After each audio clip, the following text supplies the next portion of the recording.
মৰমৰ ছাত্ৰ-ছাত্ৰীসকল, আজি আমি আৰু আমাৰ পৰিৱেশ পাঠ্যপুথিখনৰ এটা নতুন পাঠ আলোচনা কৰিম। পাঠটো আলোচনা কৰাৰ আগতে তোমালোকে এই ছবিকেইখনলৈ মন কৰা। এইটো এটা ফুটবল, এইটো এটা গাড়ীৰ চকা আৰু পিঠিত চিলিণ্ডাৰ লৈ থকা এজন দুবাৰু। এই ছোৱালীজনীয়ে পানীৰ বেলুন ফুলাইছে। এইকেইটা পেৰাচুট, এইকেইটা উইণ্ড মিল, এইকেইটা বেলুন আৰু প্লাষ্টিকৰ পুতলা, এইকেইটা বেলুন। এইটো এটা পানীৰ বেগ, যিটো ব্যৱহাৰ কৰি আমি পানীত উপঙি থাকিব পাৰোঁ। এইখন এখন পাংখা, এইটো এটা গাড়ীৰ চকা আৰু এইটো চাইকেলৰ চকা। এই আটাইকেইটা বস্তুতেই এটা পদাৰ্থই ক্ৰিয়া কৰে। এই বেলুন, এই পুতলা, পেৰাচুট, ফুটবল, এই চিলিণ্ডাৰ, এই আটাইকেইটা বস্তুৰ ভিতৰতে এটা পদাৰ্থ সোমাই থাকে।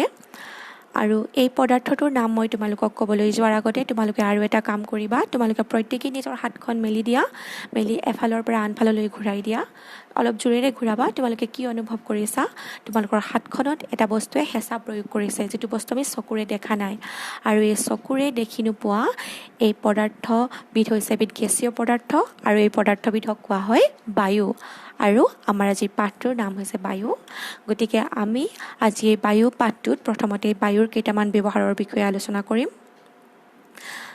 আহা আমি বায়ুৰ ব্যৱহাৰ বিষয়ে চাওঁ। প্ৰথমতে তোমালোকে মন কৰিবা, প্ৰাণী আৰু উদ্ভিদক জীয়াই থাকিবলৈ বায়ুৰ প্ৰয়োজন। উশাহ ল'বলৈ আমাক বায়ু লাগে, চৰাই উৰিবলৈ বায়ু লাগে, বেলুন, চাইকেলৰ চকা, ফুটবলত বায়ু সুমুৱাই ৰখা হয়, জুই জ্বলাবলৈ বায়ুৰ প্ৰয়োজন, চিলা, উৰাজাহাজ, জাহাজ, উইণ্ড মিল আদি চলাবলৈ বায়ু লাগে। এইকেইটাই হৈছে বায়ুৰ ব্যৱহাৰ। আজিলৈ আমি পাঠটো ইমানতে সামৰিছোঁ। ধন্যবাদ।